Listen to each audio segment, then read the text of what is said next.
Picture this: a solitary traveler, cloaked in tattered robes, shuffles down a muddy path through dense, unfamiliar forests. Behind them, the faint echoes of prayers, whispered at sunrise, fade into the rustling leaves. Ahead, hundreds of miles of uncharted wilderness, prowling bandits, and the ever-present shadow of disease. This wasn't a soldier marching to war. This was a medieval pilgrim, embarking on what historians now know was one of the deadliest journeys of the Middle Ages. Believe it or not, the chance of dying on a pilgrimage was often higher than facing battle in a medieval army. While wars had their horrors, they were often short, structured conflicts. But a pilgrimage, that was a months-long gauntlet of relentless danger, where every step could be your last. Think about that for a moment. Why would anyone willingly trade the relative safety of home for a journey so perilous? The answer lies in the sheer power of faith and the desperate hopes of ordinary people. Pilgrimages weren't just religious trips, they were acts of devotion, promises made to saints, or last-ditch pleas for miracles. And yet, the roads to sacred sites like Jerusalem, Rome, or Santiago de Compostela were littered with hidden threats. Highwaymen lurked in narrow mountain passes, preying on the vulnerable. Disease festered in crowded inns and filthy ports. Even the weather could turn deadly, with storms swallowing whole groups of travelers without a trace. And if you think politics stayed behind in the castles, think again. Kings and lords often used pilgrims as pawns in their games of power, leaving them caught in the crossfire of wars they never signed up for. So what made these journeys so much deadlier than the battlefield? That's the mystery we're about to unravel. Over the next few minutes, we'll walk those same treacherous paths, uncovering the hidden dangers that turned spiritual quests into fights for survival. From the cunning tactics of thieves to the shocking betrayals that left pilgrims stranded, this is the untold story of medieval pilgrimage, where the greatest threat wasn't an army, but the road itself. Stick around, because what you're about to discover will change the way you see these so-called holy voyages forever. Medieval tapestries and illuminated manuscripts often paint pilgrimages as radiant journeys, sunlit paths lined with angels, weary travelers bathed in divine light. But these romantic images were far from reality. Behind the gilded artwork lay a world of exhaustion, fear, and grinding hardship. Take Chaucer's Canterbury Tales. While it's remembered for its colorful characters and witty storytelling, read between the lines, and you'll find pilgrims nursing blistered feet, complaining of filthy inns, and even trading insults over stolen food. This wasn't poetic license, it was daily life on the road. Even Egeria, a devout nun who chronicled her pilgrimage to the Holy Land in the 4th century, wrote of nights spent shivering in open fields, dodging wild animals, and bargaining with suspicious locals just for a scrap of bread. The psychological weight of these journeys was crushing. Imagine saying goodbye to your family, knowing you might never return. Many pilgrims left wills before departing, fully aware that bandits, disease, or shipwrecks could claim them long before they reached their destination. Some walked for years, their only comfort a small wooden staff and the fading memory of home. And if the loneliness didn't break them, the constant uncertainty would. Unlike soldiers who at least traveled in organized companies, pilgrims often set out alone or in small, vulnerable groups. There were no supply lines, no medics, just faith and sheer stubbornness keeping them moving forward. Then came the physical dangers. Beyond the relative safety of their villages, pilgrims entered a lawless world. Narrow mountain passes became hunting grounds for thieves, who knew these travelers carried whatever meager wealth they had, coins sewn into hems, small relics for barter.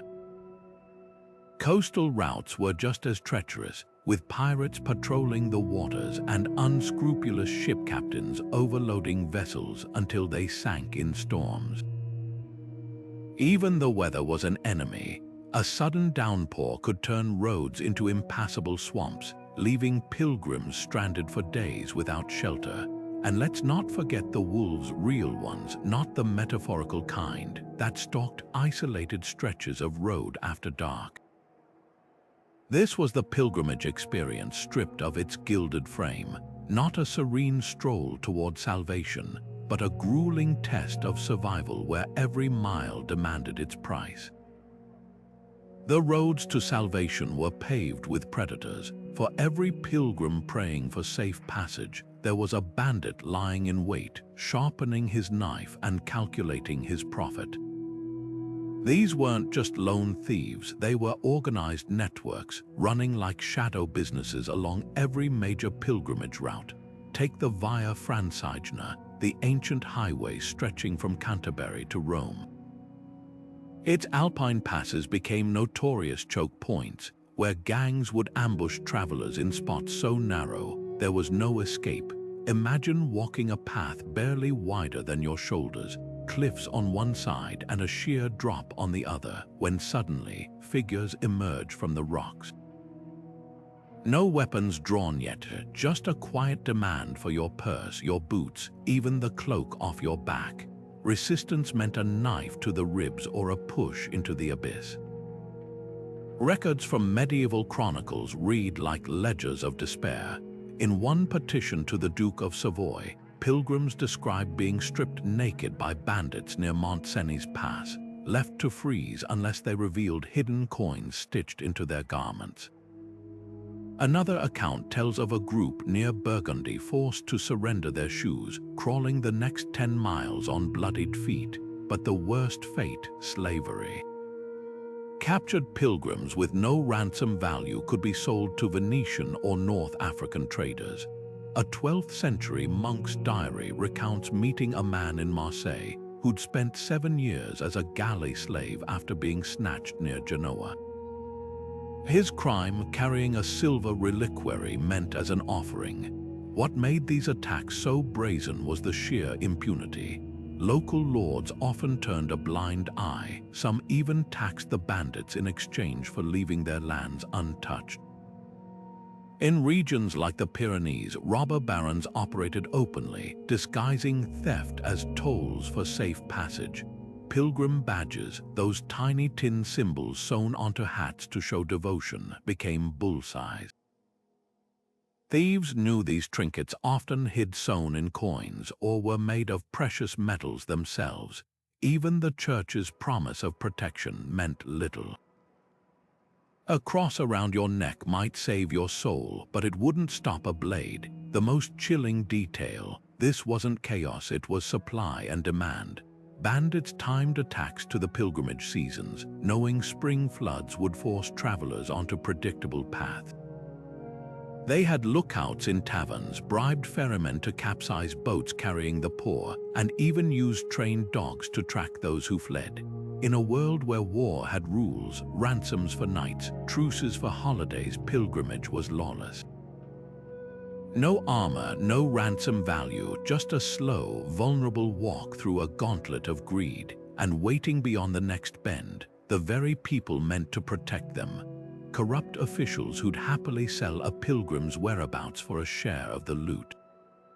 If you were a knight captured in battle, you had value. Noble blood meant ransom, a cozy cell, decent meals, and letters home while your family haggled over your price. But if you were a pilgrim, you were disposable. The medieval world had clear rules for war, truce days, prisoner exchanges, even etiquette for sieges. Yet for pilgrims, there was no law, no mercy, just vast stretches of no man's land where local lords shrugged at crimes against outsiders. Take the murder of Thomas Becket's pilgrims in 1271. After visiting Canterbury, a group was waylaid by knights who'd been feuding with a local abbot. Their bodies were left in a ditch like rubbish. When survivors demanded justice, the king's response was chilling. "What are a few dead pilgrims to me?" No investigations, no punishments, just silence. This wasn't an exception. Pilgrims existed in a legal gray zone. Crossing borders meant leaving behind whatever meager protections your homeland offered. Local sheriffs often turned a blind eye, especially if bandits paid them a cut. In regions like the Rhineland, where tiny fiefdoms fractured the landscape, a crime committed in one lord's territory might go unpunished simply because the next lord couldn't be bothered to pursue it. Meanwhile, soldiers enjoyed the ius militaire, the unwritten code that guaranteed knights fair treatment as prisoners. Even low-ranking men-at-arms could expect basic rights like food and shelter until exchanged. But pilgrims, their only protection was the flimsy sanctuary of pilgrim badges, and even those were trampled underfoot. The ransom system reveals the starkest contrast. A captured soldier was an investment. His captors would keep him alive to profit, but pilgrims carried no heraldry, no family crests to signal their worth. Thieves quickly learned that shaking down a penniless traveler yielded little, so why not just kill them and move on? Records from the archives of the Crown of Aragon detail a grisly pattern. Bandits near the Pyrenees would slit the boots of dead pilgrims to check for hidden coins. No identification, no burial, just another anonymous corpse on the road to Compostela. Even the church, which organized pilgrimages, could do little. Bishops issued decrees threatening excommunication for those who harmed pilgrims, but enforcement was laughable. In the Alps, where snowdrifts hid evidence by morning, robbers mocked clerical condemnations. One chronicler tells of a gang near Mont Saint-Michel who dressed as monks to lure pilgrims into fake hospices only to strangle them in their sleep. Without armies to back its threats, the church's justice was just parchment and ink. The cruelest irony, some of the greatest predators wore crosses themselves. In the Holy Land, the very knights sworn to protect pilgrims, the Hospitallers and Templars, sometimes exploited them. Pilgrim guides would extort desperate travelers, charging exorbitant fees to escort them through bandit-infested routes they secretly controlled. A 13th century Genos merchant's diary recounts being abandoned in the desert by his guide unless he handed over his dead wife's wedding ring. Try that with a soldier and you'd face a tribunal, but a pilgrim, their screams vanished into the wind. The greatest killers on pilgrimage didn't carry swords. They were invisible, silent, and everywhere. While medieval battles claimed lives in dramatic fashion, disease crept through pilgrim hostels like a shadow, striking without warning and leaving bodies in its wake. Imagine sleeping shoulder to shoulder in a crowded dormitory after weeks on the road, your clothes stiff with sweat, your body weakened by hunger. The air reeks of unwashed bodies and the chamber pots overflowing in the corner. This wasn't just discomfort, it was a death trap. Dysentery, typhoid, and the dreaded pilgrim fever thrived in these conditions, turning holy way stations into graveyards.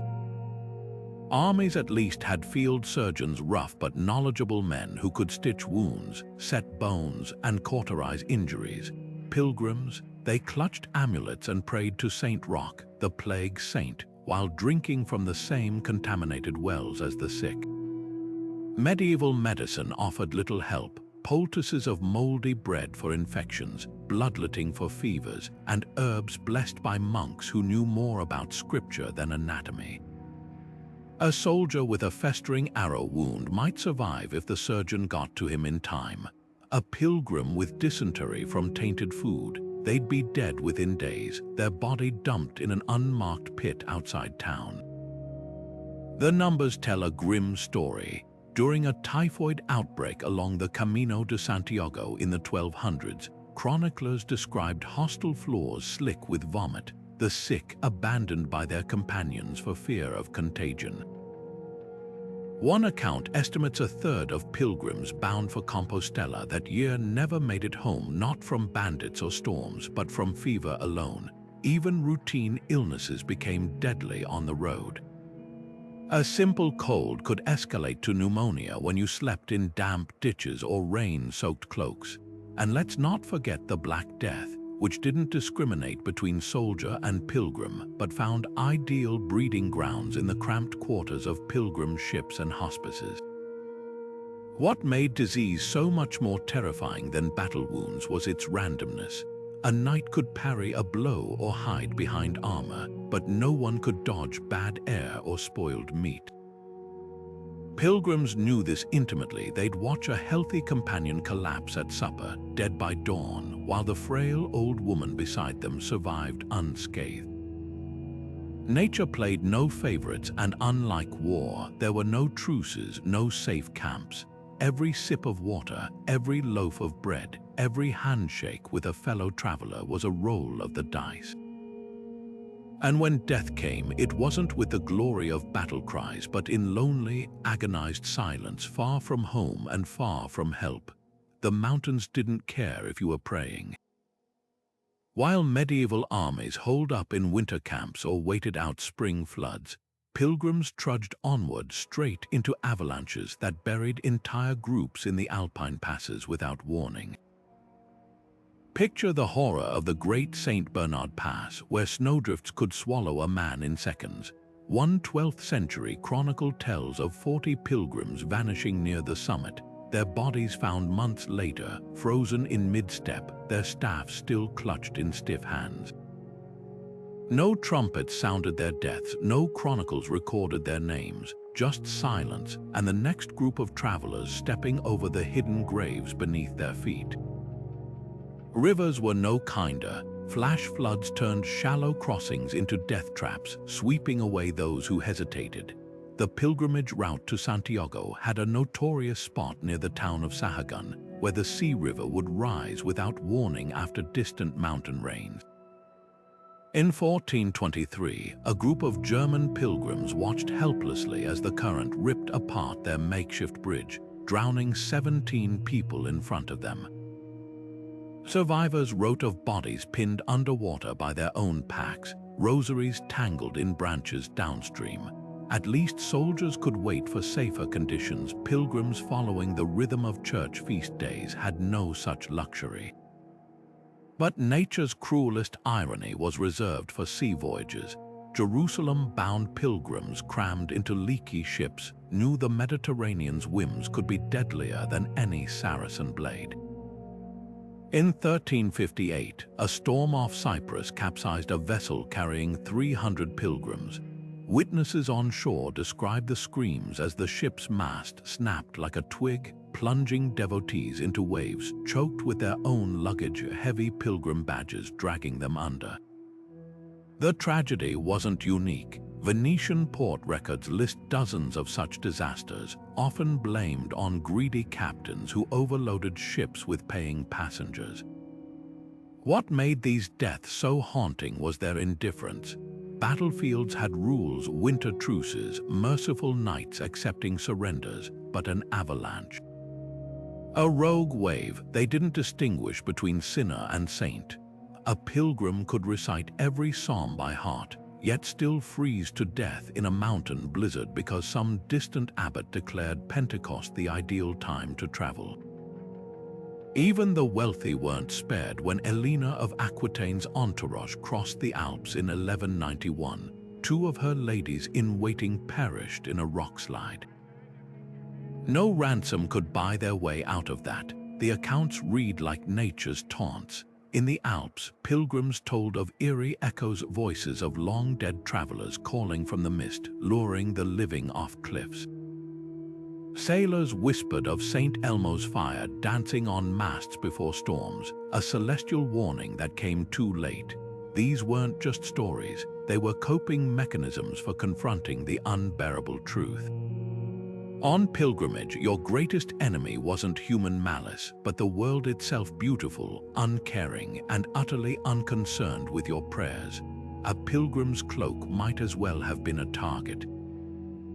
While soldiers marched with swords and shields, these travelers wore badges of faith, emblems that marked them as harmless, penniless, and utterly exposed. In war zones from the Iberian Peninsula to the Holy Land that made them perfect victims, take the brutal massacre of German pilgrims in Hungary during the 1100s. Marching toward Jerusalem, they were mistaken for spies by local warlords. No questions, no trials, just slaughter. Their crime, wearing the wrong symbols in a land where every scrap of cloth was scrutinized for hidden loyalties. The Reconquista turned Spain's pilgrimage routes into killing fields. Moorish and Christian forces clashed along the Camino de Santiago, treating pilgrims as collateral damage. In 1168, a band of 200 French pilgrims were caught in a raid near Pamplona. Chroniclers wrote of bodies left hanging from oak trees as warnings, some still clutching their pilgrim staffs, their scripts torn open by looters searching for hidden coins. These weren't accidents of war, they were calculated displays of terror. Unlike soldiers, pilgrims couldn't retaliate. Their only armor was the hope that sacred routes would be respected. That hope often died at the first whiff of conflict. Even supposedly safe territories betrayed them. The Byzantine Arab borderlands were a deadly puzzle of shifting alliances. Pilgrims relying on old safe conduct passes might find them worthless when local emirs changed sides overnight. In Antioch, a group of Italian devotees was seized and sold into slavery because their permits bore the seal of a governor who'd fallen out of favor. No one intervened. To warlords, pilgrims were walking sacks of supplies, their food, clothes, and even their bodies repurposed for war.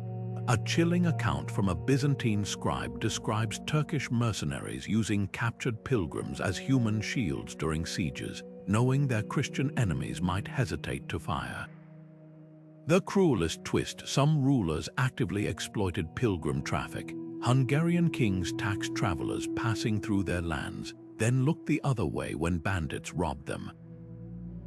In the Levant, local sheikhs demanded protection fees from pilgrim caravans, only to abandon them in the desert when real danger appeared. These weren't random tragedies, they were systematic. Pilgrims died not because they were in the wrong place at the wrong time, but because their vulnerability was part of the economy.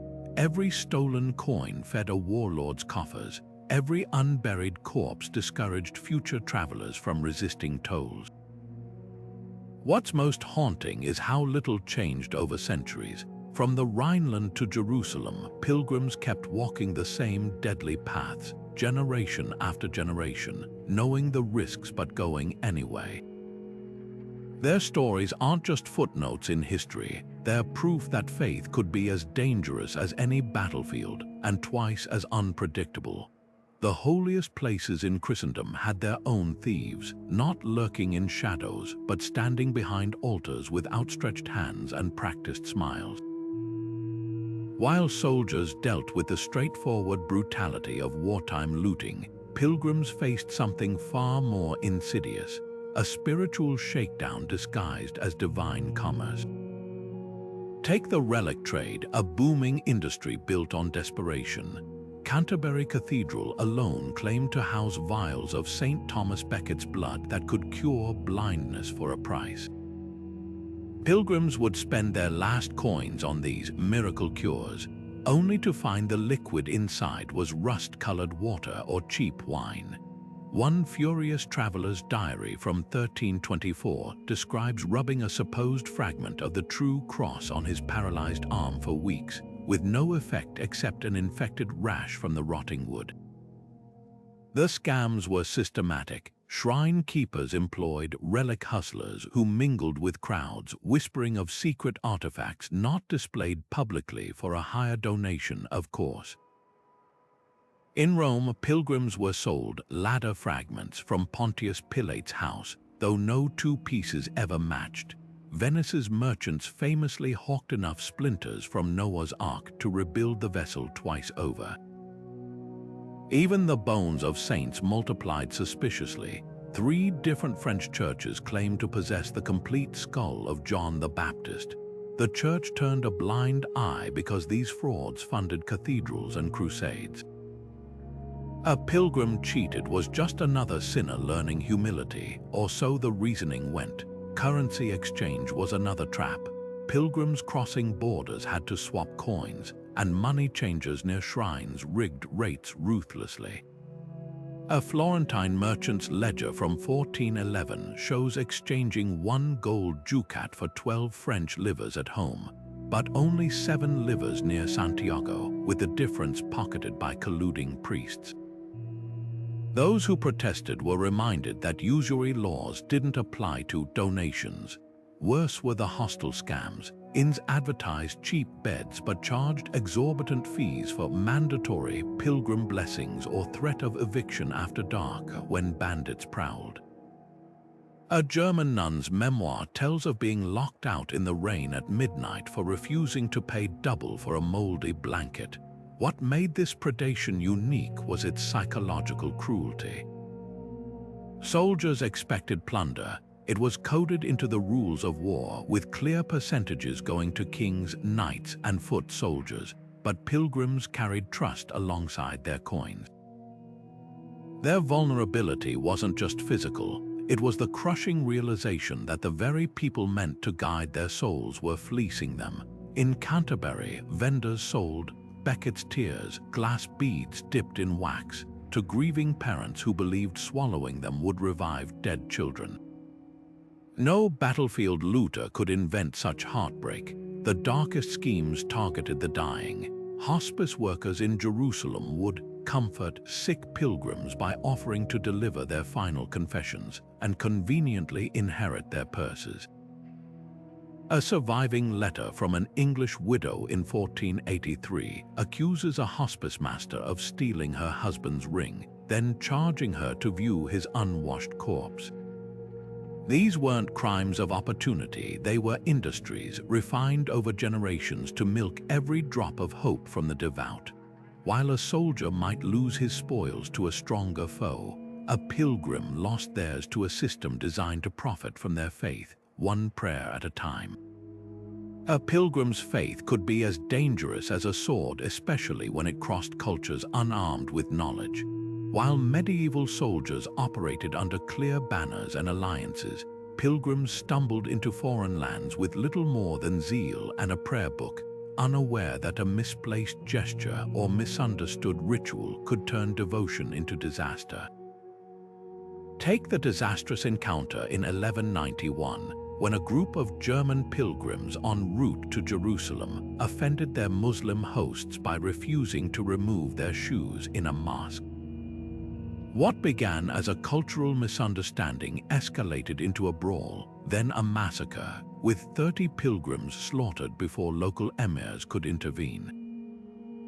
These weren't isolated incidents. In the fragile truce zones of the Levant, where Christian and Muslim rulers maintained tense ceasefires, pilgrims often became unwitting saboteurs of peace, their clumsy breaches of etiquette interpreted as deliberate insults. The Rhineland-Pogroms of 1096 reveal an even darker pattern. As thousands of peasants joined the People's Crusade, their fervor curdled into violence against Jewish communities along the Rhine. Unlike seasoned knights who at least recognized Jews as vital moneylenders to crown and church, these pilgrims spread grotesque rumors of well poisonings and blood libels. In Mainz, a mob butchered hundreds based solely on a pilgrim's claim that a local Jew had desecrated a communion wafer. The tragedy, these massacres served no military purpose. While knights might sack a town for supplies, pilgrims killed out of sheer paranoia, their outsider status amplifying every whisper of conspiracy. What made these cultural collisions so deadly was their unpredictability. Soldiers navigated foreign lands with interpreters and diplomats, but pilgrims relied on garbled hearsay. A French traveler's diary from 1322 recounts watching companions arrested in Cairo for sketching a mosque, an innocent act to them, espionage to the Mamluks. Even seemingly minor slights could spiral. In Cyprus, a pilgrim's refusal to share bread with Orthodox Christians whom he mistook for schismatics led to a village riot. The bitter irony, these were often the same pilgrims who begged for alms at foreign monasteries, blind to the hypocrisy of scorning the hands that fed them. Unlike warriors who expected and prepared for hostility, pilgrims carried an assumption of divine protection that left them vulnerable. A knight entering Muslim territory knew to avoid pork and wine. A pilgrim might loudly bless his meal with both in front of offended hosts. Crusader chronicles describe Jerusalem-bound travelers pointing at veiled women or mocking call to prayer actions that would get a soldier flogged, but which pilgrims performed with impunity until the inevitable retaliation. Their very identity as God's wanderers fostered a dangerous exceptionalism, a belief that faith excused ignorance. The aftermaths were always worse for pilgrims. When a mercenary company violated truces, there were negotiations, reparations, prisoner exchanges. But pilgrim massacres created martyrs' inflammable symbols that hardened religious divides for generations. The slaughter of 400 pilgrims at Acre in 1291 didn't just end lives. It shattered a decade-long truce between Mamluks and Crusader states, all because one drunken traveler urinated on a mosque wall. Warriors understood cause and effect. Pilgrims, tragically, often didn't until it was too late. Hunger followed pilgrims like a shadow. While medieval armies marched with supply carts and foragers, these travelers scraped by on whatever scraps they could beg, or worse, whatever poison they mistook for salvation. The roads to sacred sites cut through some of Europe's most barren landscapes, where villages clung to survival themselves and saw hungry travelers as threats. In the drought-stricken regions of Castile, locals barred their grain stores, fearing pilgrims would devour their winter reserves. A desperate account from 1352 describes a group near Leon boiling leather belts into a revolting broth after being turned away from 3 straight villages. Others resorted to famine bread, a lethal mix of ground acorns, tree bark, and clay that swelled their stomachs while starving their bodies. The water was just as treacherous. Shallow wells along popular routes became breeding grounds for dysentery, their surfaces slick with algae and floating waste. Pilgrim diaries tell of drinking from puddles laced with animal carcasses or swallowing mouthfuls of muddy river water to avoid collapsing from thirst. In the Loire Valley, a spring once famed for miracles turned deadly when runoff from a nearby battlefield seeped into its source. Dozens perished before anyone realized the holy water was tainted with decomposing corpses. At least soldiers had camp followers to dig latrines downstream. Pilgrims knelt and drank where their predecessors had vomited hours before. Some embraced starvation as divine ordeal. The phenomenon of holy anorexia swept through penitential groups, particularly women, who believed emaciation brought them closer to Christ's suffering. In 1408, a Bavarian nun walking to Rome recorded eating only 3 barley grains per day, 1 for each member of the Trinity. She died weeks shy of the eternal city, her body so withered that fellow pilgrims mistook her for a child's skeleton. Others chewed bitter herbs like hellebore to suppress appetite, unaware the plant's toxins were slowly shutting down their organs. What made these cases so tragic was their visibility. Shrines along the Via Francigena displayed the shriveled hands and feet of those who'd fasted to death as morbid inspiration. Malnutrition became a silent killer long before bandits or storms could strike.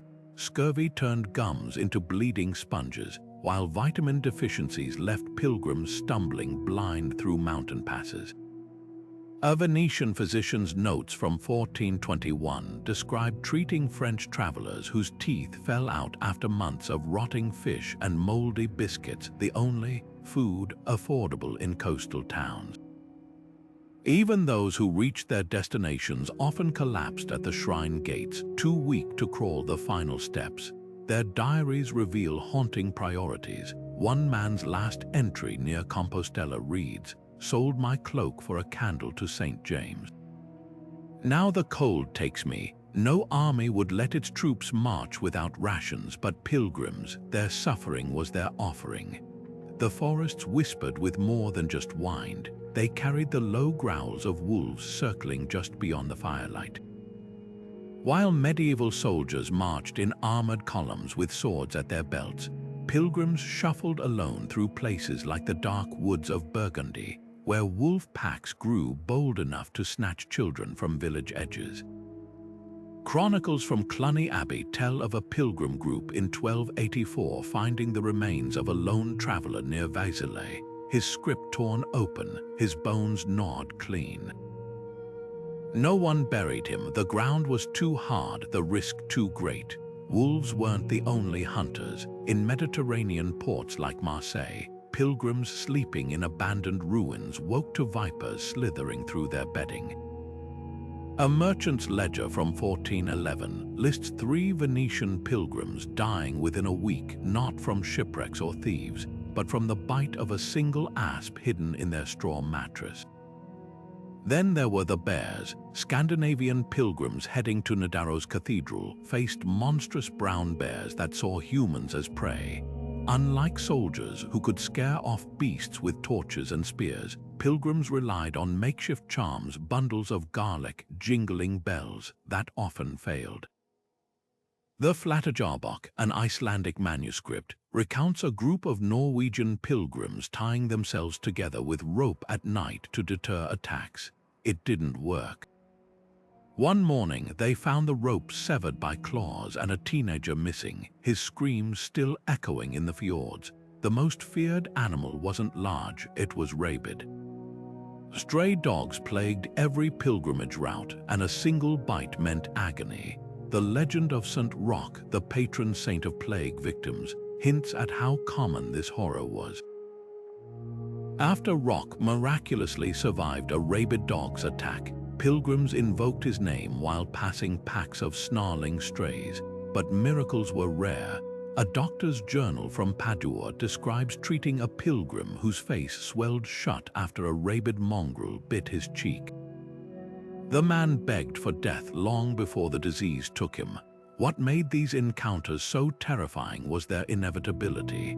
Armies could detour around wolf dens or post sentries. Pilgrims walked straight into the wilderness, their only protection a wooden staff and a prayer. Even the weather conspired against them. In the Alps, sudden storms forced bears down from the peaks, desperate and hungry. Along the Camino, summer droughts drove snakes into pilgrim hostels seeking water. Nature didn't distinguish between the devout and the damned, it simply took what it could.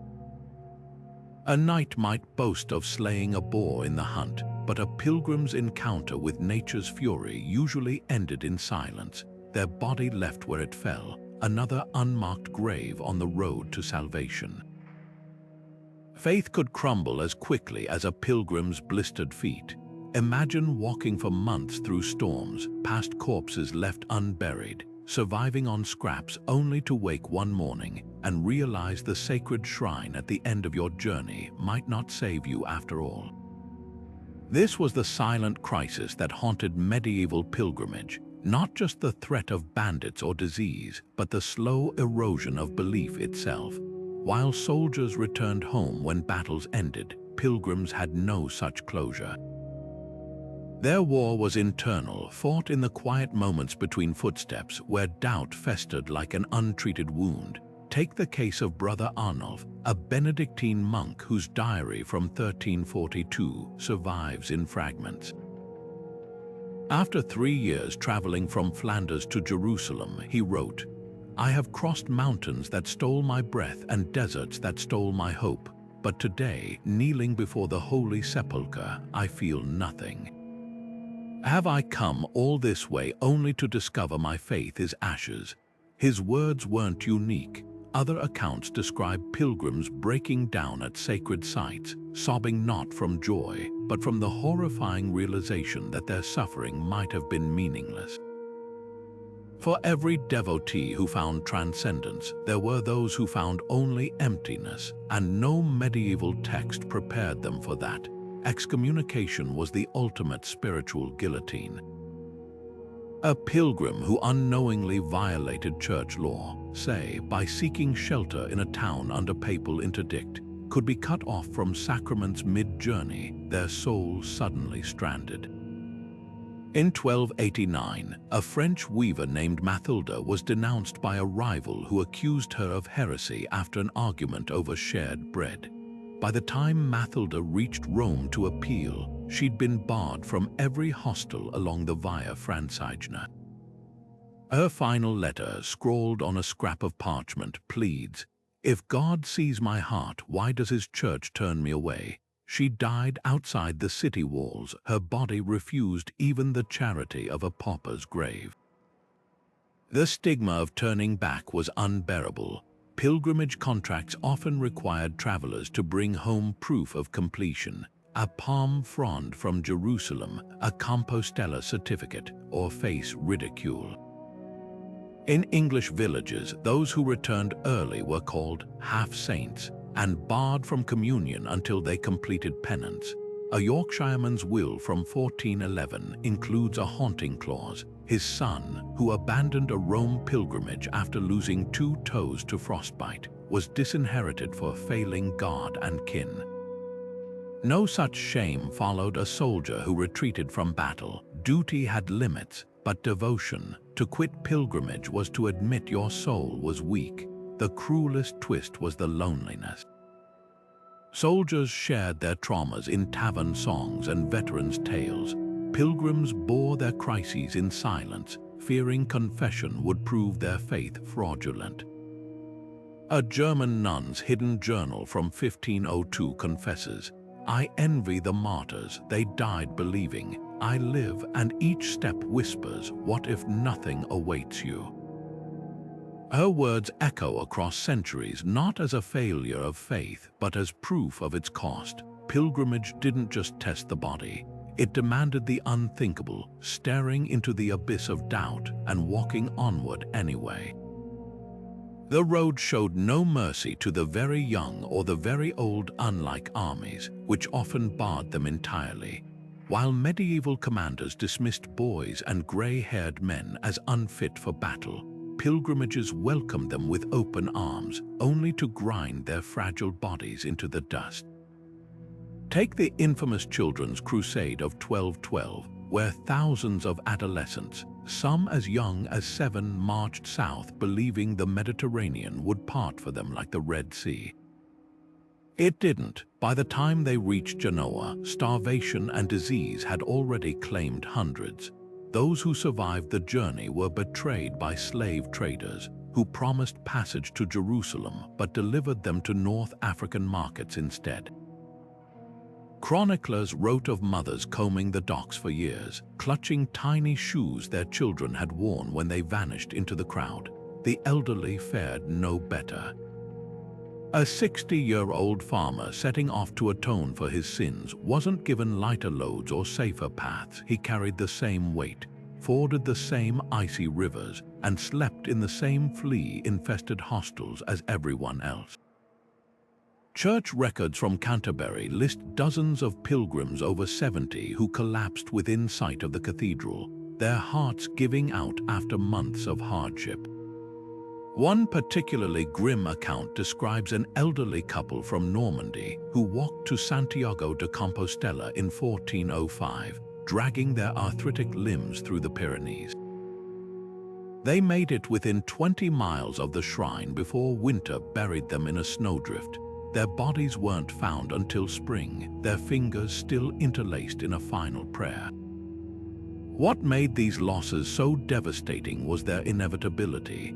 Armies had structure, squires too young for combat stayed behind as pages, veterans retired to garrisons. But pilgrimage was the great equalizer. A 7-year-old boy sent to atone for his father's sins faced the same bandits and storms as a battle-hardened knight. Some parents even bound children to the journey as living penance. A bishop's ledger from Mainz records a 10-year-old girl named Hedwig forced to walk barefoot to Rome after her family blamed her for a sibling's death. She lost both feet to frostbite in the Alps, surviving only because a sympathetic merchant carried her the rest of the way. The church's own policies amplified the carnage. While canon law discouraged elderly vows, confessors often assigned pilgrimages as penance without regard for age. A frail widow in 1298 was ordered to visit Canterbury after accidentally burning her husband's Bible, a journey that killed her when dysentery struck outside London. Meanwhile, the cult of child saints like William of Norwich fueled dangerous piety, with parents offering sick children as living offerings to shrines. Tax records from York reveal a heartbreaking trend: families selling their last cow to fund a dying child's pilgrimage, only to return with a corpse and crushing debt. These weren't outliers, they were the hidden toll of a system that treated faith as armor. Soldiers had shields, but pilgrims had only hope, and when the road demanded its price, it always took the weakest first. For women on pilgrimage, the road wasn't just dangerous, it was a gauntlet of gendered horrors. While male travelers feared bandits and storms, female pilgrims carried the crushing weight of sexual violence at every turn. Marjorie Kemp's autobiography, the first known English memoir written by a woman, lays bare this nightmare. Traveling alone to Jerusalem in the 1400s, she describes nights spent clutching a knife in hostel dormitories, listening for footsteps. Once, a group of men cornered her in a barn, laughing as she screamed psalms to ward them off. Only the sudden arrival of a farmer's cart saved her. Kemp's account wasn't exceptional. Church registers from Canterbury to Compostela overflow with hushed mentions of violated pilgrims buried in unmarked graves. The real terror wasn't just the assault itself, but what came after. A woman returning pregnant faced impossible choices: raise a child branded as a bandit spawn, abandon it at a nunnery where records show many such infants died within months, or seek dangerous herbal remedies that often killed both mother and fetus. Men faced different, equally brutal pressures. While knights could retire from battle with honor, a pilgrim who turned back was branded a coward. Legal archives from Normandy tell of a butcher named Guillaume who abandoned his Rome pilgrimage after dysentery left him too weak to walk. His village shunned him, his wife was denied communion, and local boys pelted him with dung until he fled town. The stigma cut so deep that some men chose death over disgrace. In 1421, a German chronicle describes a shoemaker who drowned himself in the Rhine rather than face his family after failing to reach Santiago. His suicide note reads simply, "Better water than shame." The hypocrisy was staggering. Chivalric codes, at least on parchment, demanded knights protect women. But pilgrim routes had no such illusions. Church authorities warned female travelers to dress in rags, rub dirt on their faces, even pretend to be lepers. Some shrines offered chastity girdles, iron contraptions more symbolic than functional, that women could rent for protection. The worst betrayal came from within. Pilgrim guides sworn to safeguard their charges were frequent perpetrators. A bishop's court in Tours heard the case of a guide who assaulted 12 women over 3 years, counting on their silence. As one victim testified through tears, who would believe a beggar woman over God's own servant? Surviving the journey was only half the battle. Women who made it home carried invisible scars. Marjorie Kemp's mystical visions, once celebrated, were later dismissed as hysterics by clerics who implied her trauma discredited her piety. Men who completed pilgrimages were called saints. Women who did so were suspected of sin. This double standard echoed in art. Medieval paintings showed male pilgrims bathed in celestial light, while female pilgrims were often depicted with shadowy figures looming behind them. The message was clear: for women, the road to salvation was paved with threats no man would ever face, and no amount of prayer could wash that stain away. Even the most devout pilgrim quickly learned that not all dangers wore the masks of bandits or wild beasts. Some came bearing smiles and outstretched hands, offering salvation for a price. The guide industry flourished along pilgrimage routes, a shadowy trade where the line between protector and predator blurred with every step. While armies employed disciplined scouts who answered to commanders, freelance guides answered only to their purses. A 13th century ledger from the Monastery of Roncesvalles records the fate of 30 pilgrims who hired a man named Arnaud to lead them through the Pyrenees. He vanished during a blizzard along with their money pouches, leaving them stranded at 11,000 feet. Rescue parties found only 8 survivors, their fingers blackened by frostbite as they huddled around the corpse of a dead mule, gnawing its frozen flesh. The scams were as varied as they were cruel. Some guides operated like medieval con artists, inventing toll roads that led nowhere, then demanding payment to reveal the real path. Others colluded with bandits, leading groups straight into ambushes for a cut of the loot. In the Alps, a common trick involved guides losing the trail near sunset, then charging double to lead pilgrims to a secret shelter, which turned out to be the same inn they'd just left, now demanding triple rates for the night. A German merchant's diary from 1345 describes being marched in circles for 3 days until his group ran out of food, forcing them to buy moldy bread from their guide at 10 times the market price. What made these betrayals so devastating was their intimacy. Unlike faceless highwaymen, guides shared campfires with their victims, listened to their fears, even pretended to pray with them. A particularly chilling account from the archives of Santiago de Compostela tells of a guide who spent weeks gaining a widow's trust, only to abandon her in a leper colony after stealing her dead husband's signet ring. The church's attempts to regulate the trade were laughably ineffective. Licensed guides wore badges, but counterfeit versions flooded markets. Oaths sworn on relics meant nothing. One French guide in 1292 was caught using a hollowed-out Bible to hide stolen coins while quoting scripture about honesty. The most audacious schemes targeted the dying.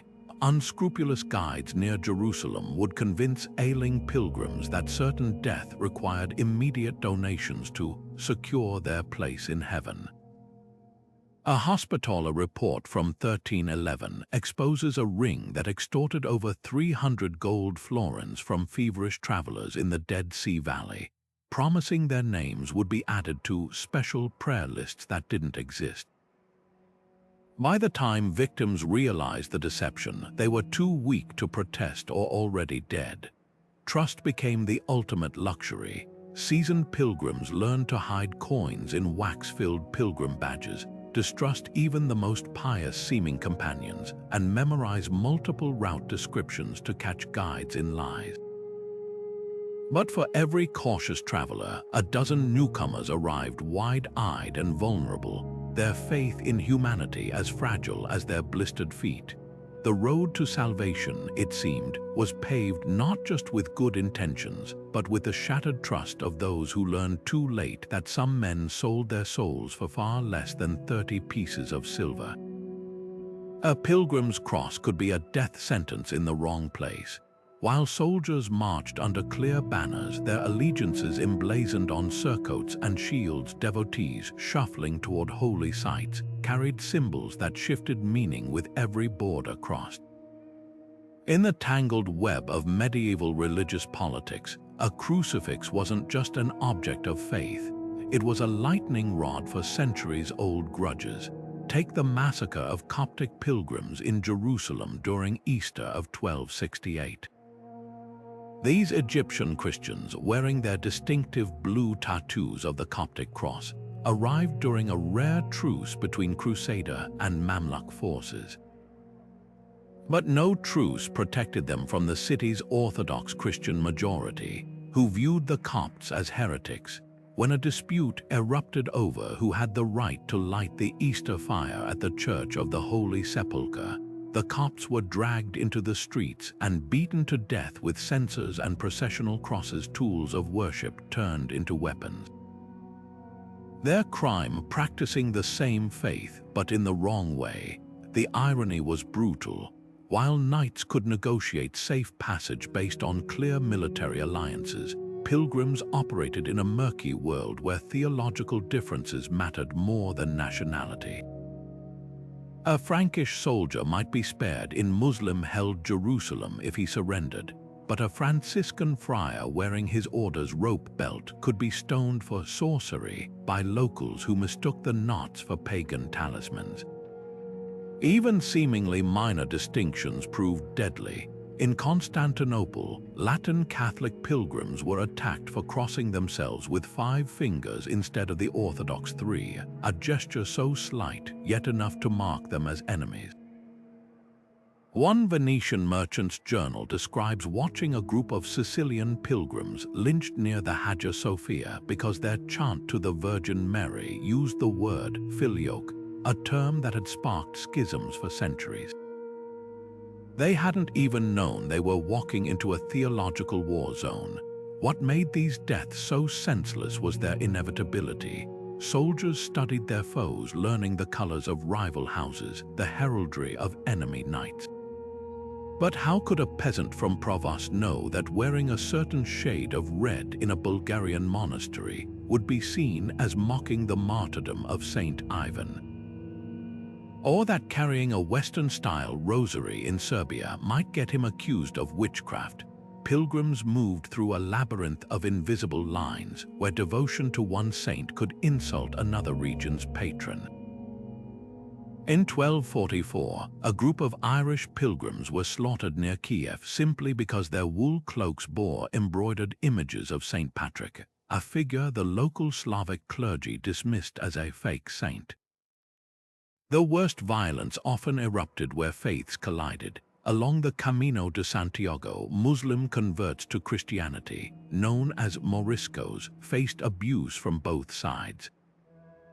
Old Christian pilgrims accused them of being secret Muslims, while Moorish raiders saw them as traitors. Church records in Toledo tell of a Morisco family attacked near Leon in 1391. The father's pilgrim badge ripped from his tunic, his children's throats slit because their Arabic-sounding prayers were proof of heresy. Meanwhile, in the Holy Land, Jewish pilgrims faced triple peril suspect to Christians, Muslims, and even fellow Jews from rival traditions. A Geniza letter from Cairo describes a Karaite Jewish traveler stoned to death near Hebron by Rabbinite Jews who viewed his sect as blasphemers. This was the pilgrimage's cruelest paradox. The deeper one's faith, the greater the risk. Warriors could switch allegiances, blend into conquered towns, or ransom themselves.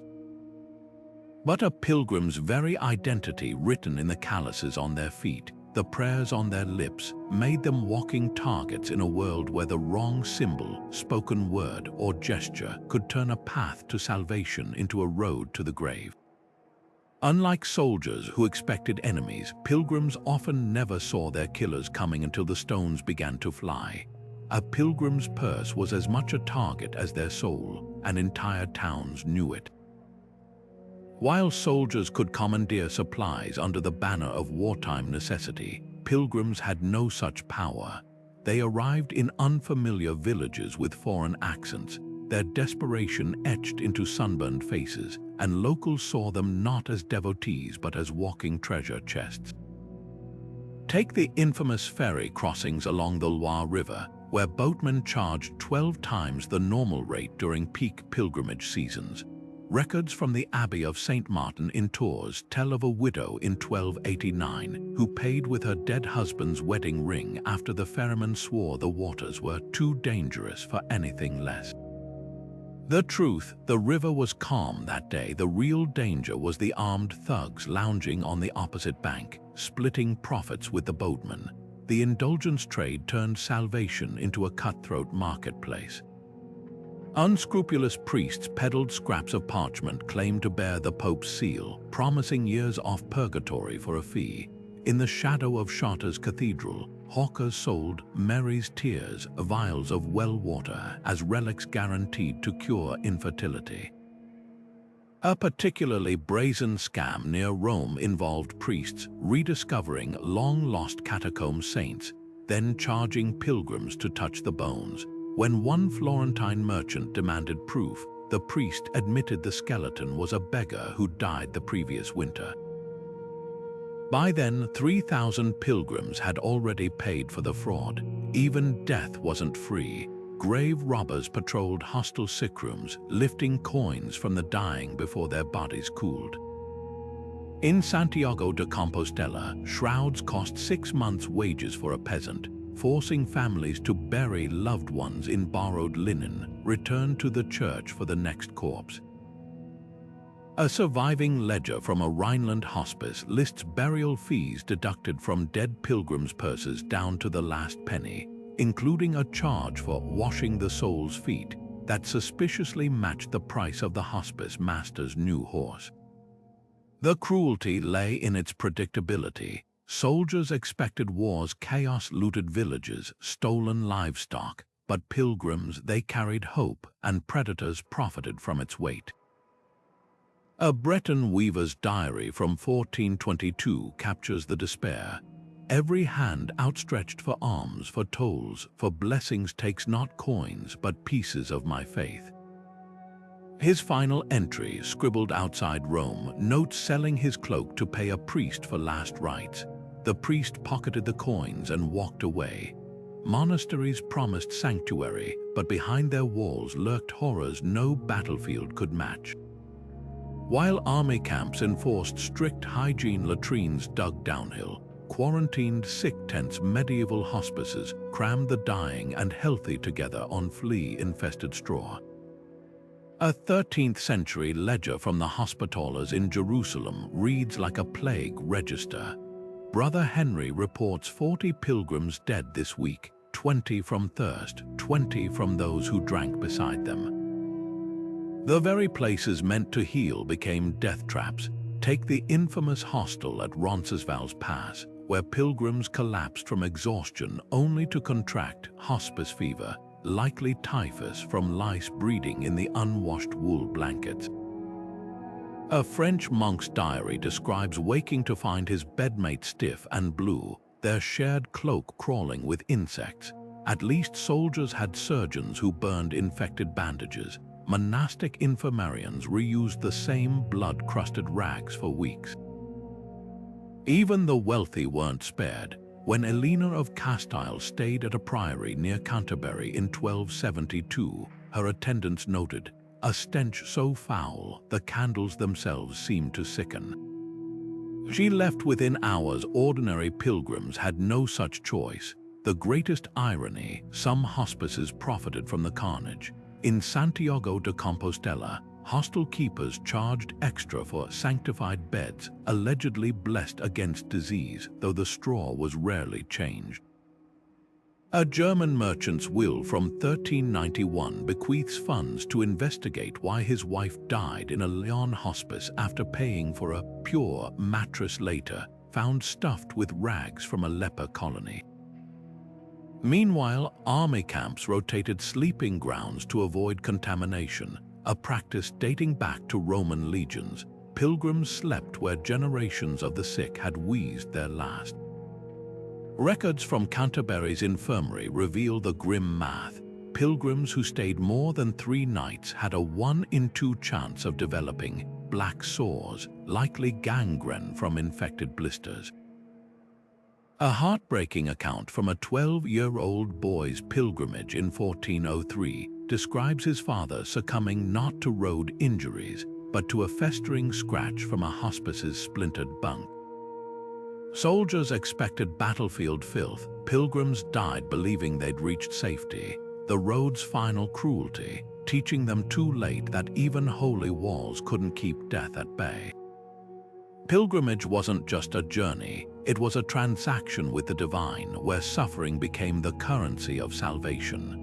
While soldiers marched for gold or glory, medieval pilgrims walked to pay spiritual debts, convinced that every blister, every missed meal, every night shivering in the open brought them closer to absolution. Church doctrine didn't just permit this suffering, it sanctified it. Theologians like Saint Bernard of Clairvaux preached that pain was God's chisel, sculpting the soul for heaven. His sermons dripped with vivid imagery. The road to paradise is paved not with gold, but with broken feet and empty bellies. This wasn't metaphor, it was a mandate. Consider the case of the flagellant movement, where groups of penitents wandered Europe whipping themselves bloody in public squares. Their mantra, the more we bleed now, the less we burn in purgatory. Chroniclers describe their wounds festering under ragged shirts, their feverish eyes gleaming with something between devotion and delirium. But you didn't need to join a radical sect to embrace this logic.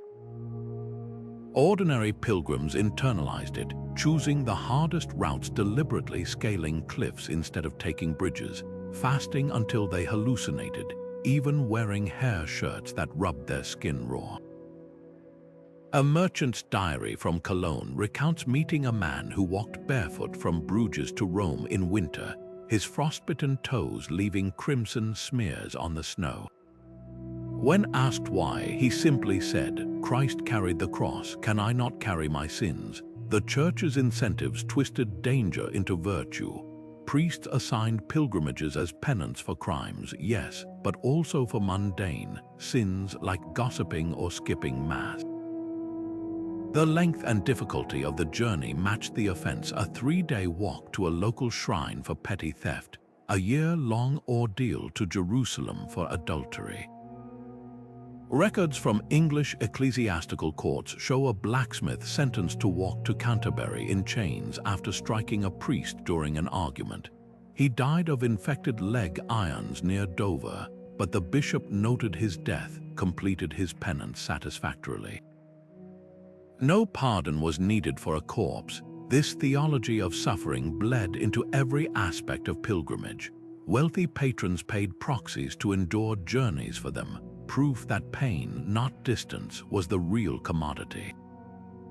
A startling contract from 1420 Florence details a noblewoman hiring a beggar to walk to Compostela in her stead, with bonuses for additional hardships like sleeping in ditches or begging for food. Meanwhile, shrine keepers monetized misery, selling certificates of completion only to those who showed physical proof of struggle: blood-stained bandages, worn-out shoes, even fingernails blackened from frostbite. The message was clear: redemption wasn't in the destination, but in the damage along the way. The cruelest twist: this system preyed on the desperate.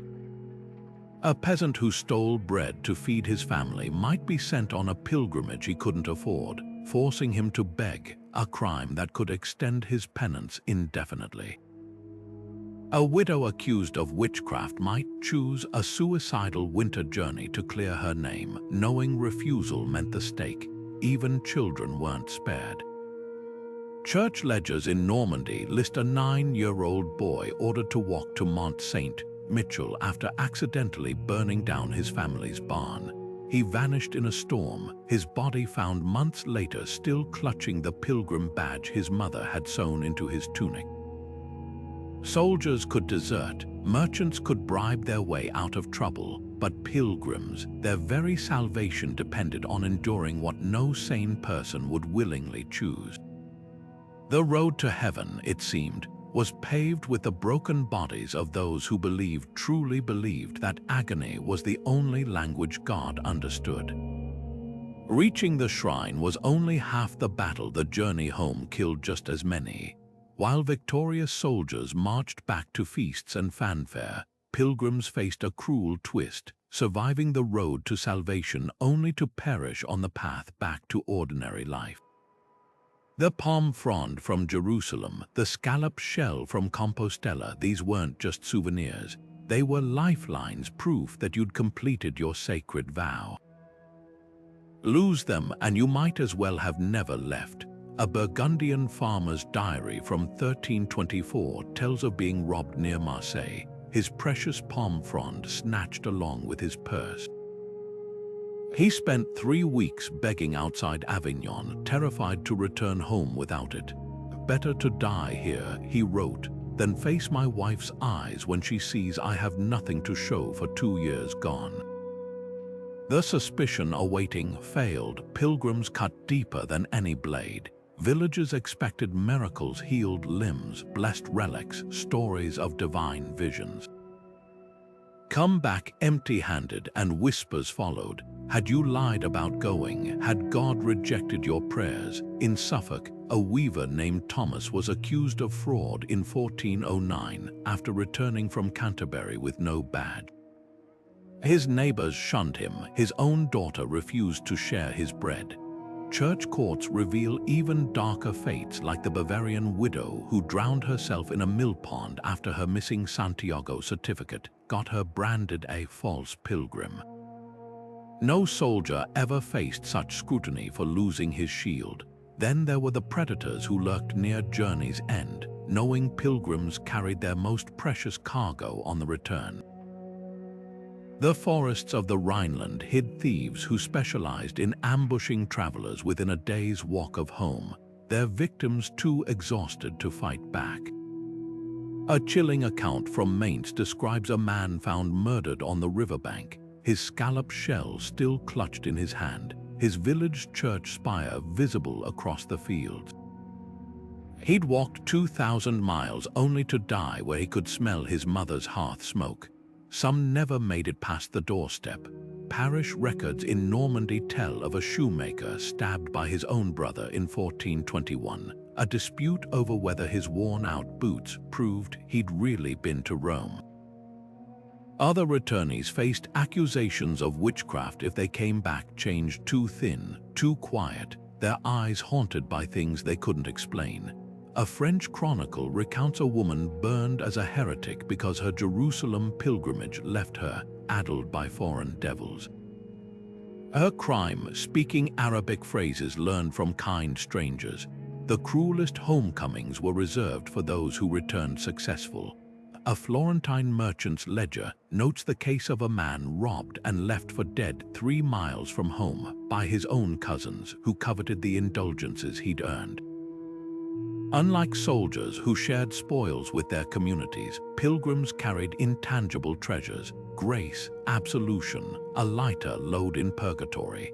These were prizes no one could see, and thus no one believed you deserved. The road might have been dangerous, but home for many pilgrims, that was where the real trial began. The numbers don't lie. Pilgrimage routes were medieval Europe's silent slaughterhouses. While history books obsess over battlefield casualties, the death tolls from spiritual journeys often dwarfed even the bloodiest conflicts. Take the infamous German pilgrimage of 1064, where 7,000 devotees set out for Jerusalem under the banner of Bishop Gunther of Bamberg. By the time the survivors stumbled into the holy city, over half lay buried along the way, victims of starvation, disease, and merciless bandit raids. To put that in perspective, the Battle of Hastings 2 years earlier claimed roughly 2,000 English soldiers in a single day. Yet the pilgrimage body count quietly tripled that figure, mile by agonizing mile, without a single sword being drawn. These weren't isolated tragedies. Church records from Cluny Abbey estimate 1 in 5 pilgrims died en route to Santiago de Compostela during the 12th century, a mortality rate that would horrify any military commander. Even in peacetime, the Camino's death toll rivaled regional wars. The archives of Leon Cathedral reveal a grim pattern. Between 1190 and 1220, more pilgrims perished on the Spanish route than soldiers in the entire Reconquista campaign to reclaim Toledo. Why? Because war had seasons, truces, and rules of engagement. Pilgrimage was a relentless, year-round meat grinder where the weak, the old, and the unlucky were winnowed away with brutal efficiency. The Mediterranean crossing to Jerusalem was even deadlier, a watery graveyard where storms and pirates conspired to sink hope along with ships. Venetian port logs from the 1300s show pilgrim vessels losing up to 40% of their passengers per voyage, a fatality rate that made the Black Death seem almost polite by comparison. One particularly disastrous season in 1321 saw 3 ships bound for Jaffa vanish without a trace, taking 1,200 souls to the bottom. Contrast that with the meticulously recorded losses of the 100 Years' War, where entire battles might claim 500 knights. Pilgrims died in greater numbers, yet their sacrifices barely warranted a footnote in chronicles. What made these statistics so horrifying was their predictability. Armies could retreat, regroup, or negotiate surrenders, but pilgrims, they marched straight into the teeth of danger with no fallback plan. Tax records from Burgundy expose the math. A peasant sent to Compostela had a 30% chance of never returning, higher than the 20% mortality rate of local levies pressed into military service. Even the wealthiest weren't spared. When the Duke of Brittany's daughter embarked for Rome in 1405, her entourage of 50 guards and servants dwindled to 19 by journey's end. The Duke's ledger coldly notes the cost of 31 funeral masses alongside purchases of replacement horses. The darkest truth lies in the silence. While kings commissioned epic poems to glorify battlefield deaths, pilgrim corpses rotted anonymously in roadside ditches. A single line in the Anglo-Saxon Chronicle captures the indifference. In this year, many went to Jerusalem and did not come back. No names, no elegies, just an accounting of absence. These weren't warriors who chose the risk, but farmers, cobblers, and widows lured by promises of salvation, only to become statistics in an unspoken holy war where the road itself was the enemy. And unlike battlefields where the dead were counted and buried, pilgrimage routes swallowed their victims whole, leaving no markers, no memories, just bones ground into the mud by the next wave of the faithful.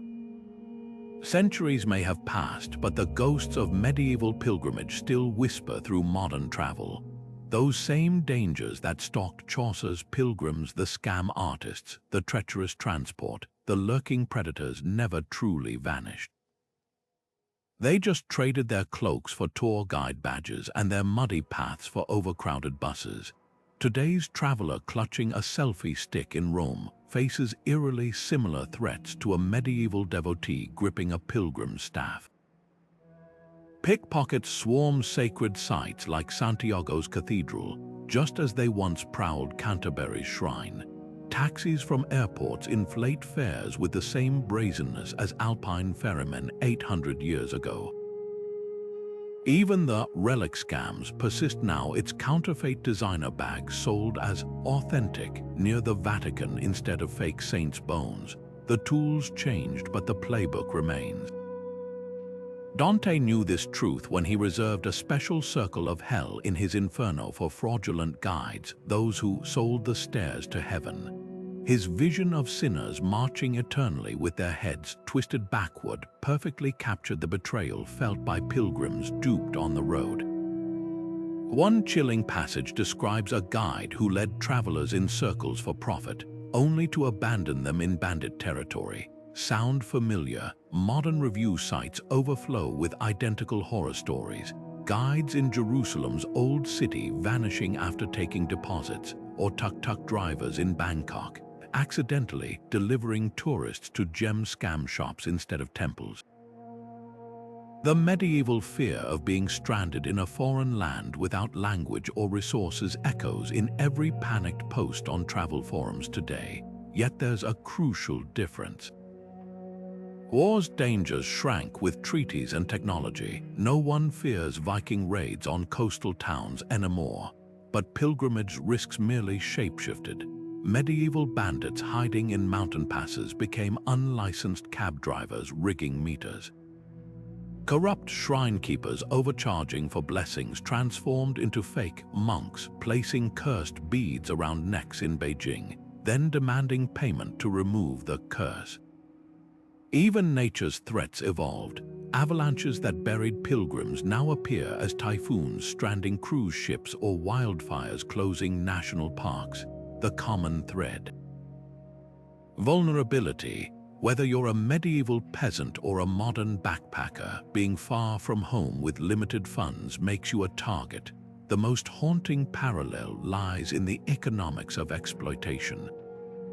Just as medieval towns along the Camino de Santiago grew fat on pilgrim misery overpriced hostels, rigged scales at bakeries, today's tourism hubs thrive on similar schemes. Venice's €15 coffees, Bali's mandatory temple donations, and Egypt's free papyrus gifts that suddenly require payment all follow a 700-year-old blueprint. Even the church's monopoly on indulgences finds its mirror in today's VIP access, passes to major attractions where skipping lines comes at a soul-crushing premium. The weapons are credit card terminals instead of daggers, but the instinct remains identical. When sacred meets commercial, someone always profits from desperation. Perhaps this legacy persists because pilgrimage never really ended, it just rebranded. The Camino's modern hikers still battle blisters and bedbugs like their medieval counterparts. Jerusalem's visitors still navigate rival guides hawking competing true paths to Golgotha, and the greatest danger remains what it always was, not the physical hardship, but the crushing realization that the world preys on those who journey with hope in their hearts. The road to enlightenment, it seems, is still paved with opportunists, and the only thing that's changed is the currency they demand. Beneath the cobblestones of sacred sites, archaeologists uncover truths far darker than medieval chronicles dared to record. Mass graves near shrines like Santiago de Compostela reveal rows of skeletons stacked like fire, would not the orderly burials of battle casualties, but chaotic pits where women clutching rosaries lie beside children with pilgrim badges still pinned to their tiny tunics. Forensic analysis tells a chilling story. Skulls fractured by blunt objects, rib cages bearing the telltale notches of arrow wounds, the bones of adolescents showing signs of repeated fractures from beatings or falls. These weren't warriors who chose the risk. They were families caught in a gauntlet where faith offered no armor. One particularly grim discovery near Canterbury Cathedral in the 1990s exposed a trench filled with over 200 bodies, all dating to the Black Death years of 1348 to 1349. The positioning was telling. Many lay curled in fetal positions, hands clenched as if still gripping makeshift pilgrim staffs. Soil analysis revealed traces of frankincense and myrrh, substances used to mask the stench of decay during hasty burials. But the real horror lay in the demographics. Nearly half were under 16, their teeth worn down from chewing on leather straps during starvation marches. Unlike battlefield graves where young men dominate the records, these pits held grandmothers embracing infants, their bones whispering of entire lineages erased on the road to salvation. Then came the forensic bombshell in 2012. Excavations at a former pilgrim hostel in Burgundy uncovered a medieval septic tank, its layers of waste preserved like a time capsule of suffering. Parasitologists studying the sediment identified eggs from dysentery-causing organisms like Entamoeba histolytica, alongside whipworm and roundworm, proof that even those who reached shelter faced invisible killers. The tank's contents painted a grotesque portrait. Traces of poorly digested barley and rotten fish showed pilgrims were eating spoiled food, while the sheer volume of parasites suggested chronic overcrowding. One section contained an unsettling concentration of henbane seeds, a toxic plant used as a painkiller, hinting at desperate attempts to soothe dying travelers. Perhaps the most haunting evidence comes from the personal effects mixed with the dead. At a mass grave near Roncesvalles Pass, archaeologists found scallop shells, the symbol of Compostela pilgrims, deliberately shattered and placed over the eyes of corpses.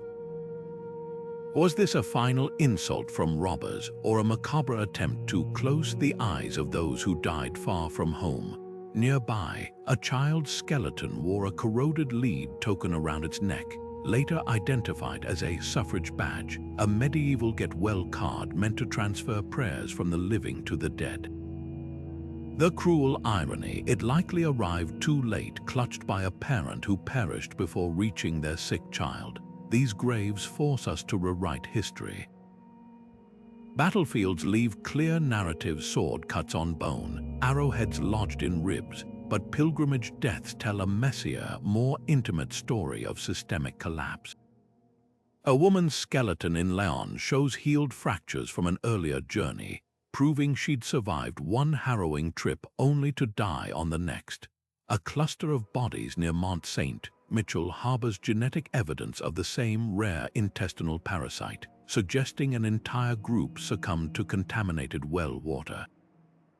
Unlike soldiers who fell in defined campaigns, pilgrims died in 1,000 small tragedies, each grave a silent protest against the myth that devotion alone could shield the vulnerable.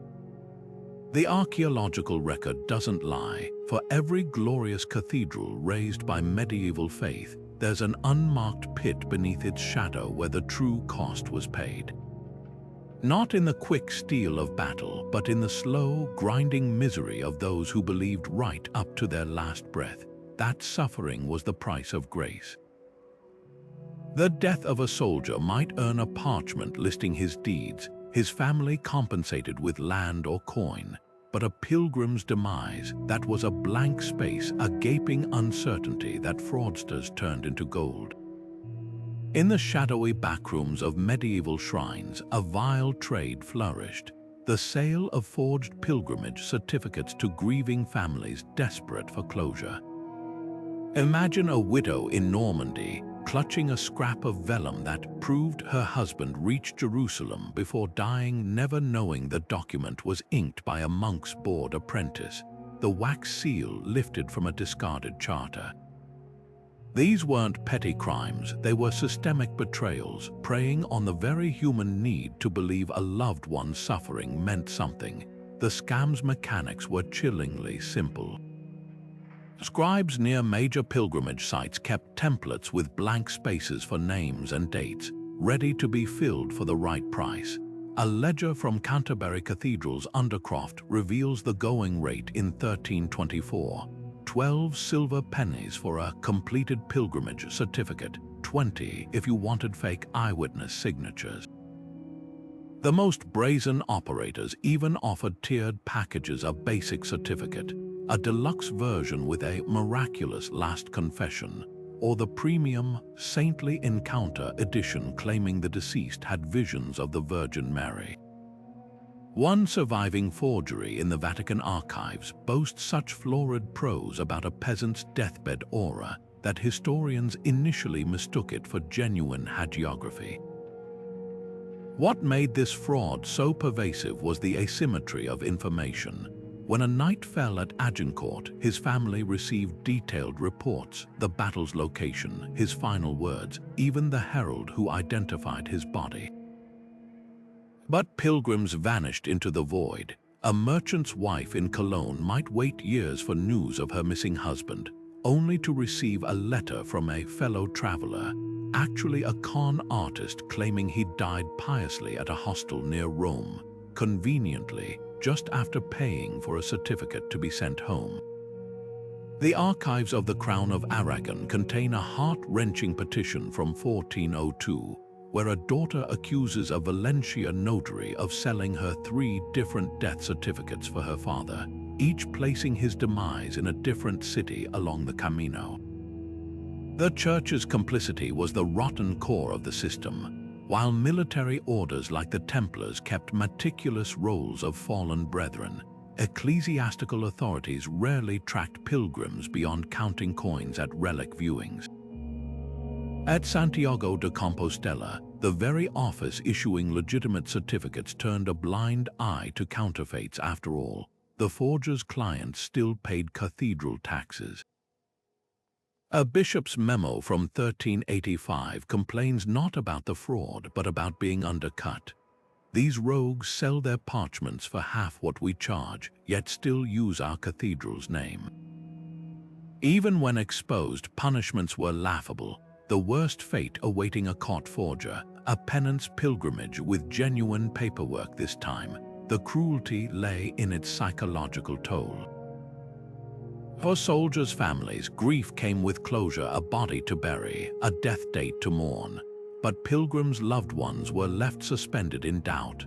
That official certificate might be the only thing standing between a widow and destitution, since many wills required proof of pilgrimage completion to release inheritances. In York's probate records, a saddler's will from 1391 stipulates his son must show a Compostela certificate to claim his tools, ignoring the brutal truth that the boy had actually been enslaved by Moorish raiders near Gibraltar. The notary knew, the priest knew, but the ink dried, the lie held, and another family's trauma became someone's profit. This wasn't just corruption, it was a betrayal of the very ideals pilgrimage preached. While kings audited war dead down to the last arrow's cost, the road to salvation ran on blind faith and greased palms. The parchment might claim your husband died whispering psalms, when in reality his bones lay in a mass grave, his last words begging for water that never came. The certificate said your son reached heaven's gates, but no document could reveal whether his final steps were on sacred ground or in some bandit's ditch. In the end, the greatest danger wasn't the road's perils, but the way the system ensured even death couldn't free pilgrims from exploitation. Their bodies might escape the journey, but their memories. Those remained trapped in the ledger books, another line item in the economy of false hope. Medieval pilgrimage was war by another name, just without the armor, the pay, or the hope of going home. Think about it, soldiers at least knew their enemies. They trained for battle, marched in formation, slept in guarded camps. But pilgrims, they walked alone into a world where every shadow could hide a thief, every sip of water might bring fever, and even the people meant to help them often had knives behind their smiles. War had rules, truces, ransoms, prisoner exchanges. Pilgrimage had only the cruel arithmetic of faith. The more you suffered, the holier you became. The numbers don't lie. Take the German pilgrimages of the 11th century, where casualty rates rivaled the bloodiest Crusader battles, or the Camino de Santiago, where graves outnumbered milestones. Unlike soldiers who fought in bursts of violence, pilgrims endured a slow, unraveling blisters festering into gangrene, hunger gnawing at their sanity, loneliness eroding their resolve. And for what? A scrap of parchment from a shrine, a shell to prove they'd made it. The real miracle wasn't reaching the destination, it was surviving the road at all. A modern pilgrim walking the Camino today once wrote, "The stones haven't changed, only the shoes have." And they're right. The same cliffs that claimed medieval travelers still loom over hiking trails, the same scams just wear new disguises. What's different is the safety net, the GPS, the hostels, the antibiotics. Strip those away, and you're left with the raw peril that defined these journeys for centuries. So here's the question history leaves us with. Could you have done it? Could you kiss your family goodbye, knowing you might never return? Not for glory or gold, but because a priest said God demanded it. The pilgrims who tried were neither fools nor saints. They were ordinary people who bet their lives on an idea that suffering could scrub the soul clean. And whether they made it or not, their stories rewrite what we think we know about courage. Not all heroes carried swords. Some carried nothing but a wooden staff and a desperate hope that heaven was worth the hell of getting there. If this glimpse into history's deadliest peaceful journey surprised you, imagine what else we've overlooked. Share your thoughts below. What historical risks shock you most? And don't forget to subscribe, because the past isn't done telling its stories, not by a long shot.